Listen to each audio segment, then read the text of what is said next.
comment est-ce que je gère mes entraînements avec mon cycle menstruel. Donc, on va reprendre un petit peu le cycle menstruel. Vous avez le jour 1, donc le jour de vos règles. En général, ça dure entre 4 et 5 jours, peut-être voire un petit peu plus pour certaines femmes.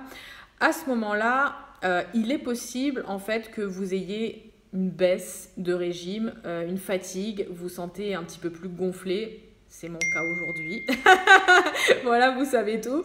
Et du coup, voilà, je me suis sentie beaucoup plus fatiguée aujourd'hui et c'est normal, il faut se reposer, surtout le premier jour.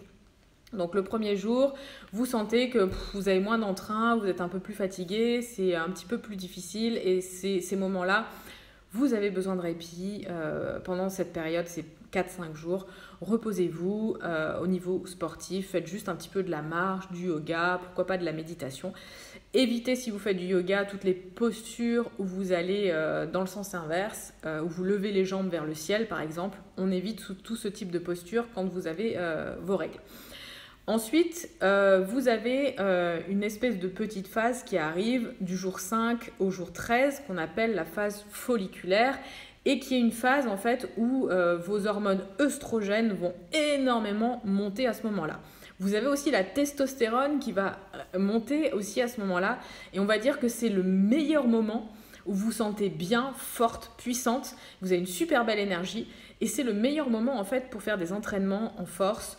Vous avez du dynamisme, vous pouvez développer de la masse musculaire, vous pouvez faire des belles performances en fait à ce moment-là. Donc si vous voulez construire de la masse musculaire ou d'avoir des belles performances, essayez vraiment de mettre vos entraînements dans cette période-là qui est juste après vos règles. En fait, là c'est le meilleur moment, la testo elle est à bloc, les œstrogènes aussi, donc voilà c'est cool, c'est un super bon moment. Ensuite, vous avez le jour 14 qui correspond à l'ovulation. Donc, il y en a certaines qui le ressentent, il y en a d'autres qui ne le ressentent pas du tout. Vous pouvez soit le ressentir dans votre corps, soit le voir aussi par rapport à vos pertes. Vous avez une glaire normalement à ce moment-là. Et en fait, là, c'est le moment où vous ressentez votre libido qui est au max, vous avez une activité sexuelle qui a son pic, et là, c'est le summum, c'est le moment en fait où le corps a envie de procréer au final et vous appelle. Et c'est aussi un moment où vous sentez plus souple dans votre corps. Mais au niveau du sport, il y en a certaines, ça peut les déranger et d'autres pas du tout. Vous avez normalement une énergie qui est assez bonne et vous pouvez faire de l'aérobic, de la course à pied, enfin, vous pouvez faire plein de choses et continuer votre activité normale. Ensuite, vous rentrez dans la phase qu'on appelle la phase lutéale qui est du jour à peu près 15, juste après votre ovulation, au jour 26, 27, 28, hein, tout dépend combien de temps dure votre cycle. Là, c'est le moment où vous avez la progestérone en fait, qui va énormément augmenter. Pendant cette période-là, en fait, le corps il prépare l'utérus à une future grossesse.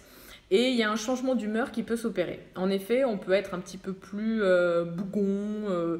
On peut avoir aussi une influence au niveau de la sérotonine. Notre humeur, elle va être un petit peu altérée. Et il est possible aussi que notre sommeil soit un petit peu altéré. On a une sensibilité à l'insuline qui est complètement modifiée. Et à ce moment-là, on va dire que c'est une période où les glucides vont être moins bien utilisés. Et c'est une période qui est propice justement à faire beaucoup plus de cardio. Donc beaucoup plus de vélo, de la course à pied, de tout ce qui va être un petit peu aérobique ou des circuits training par exemple, du cardio training, des choses comme ça. Voilà. Donc moi ce que je vous dis là, c'est de manière générale. Encore une fois, on est tous et toutes différentes.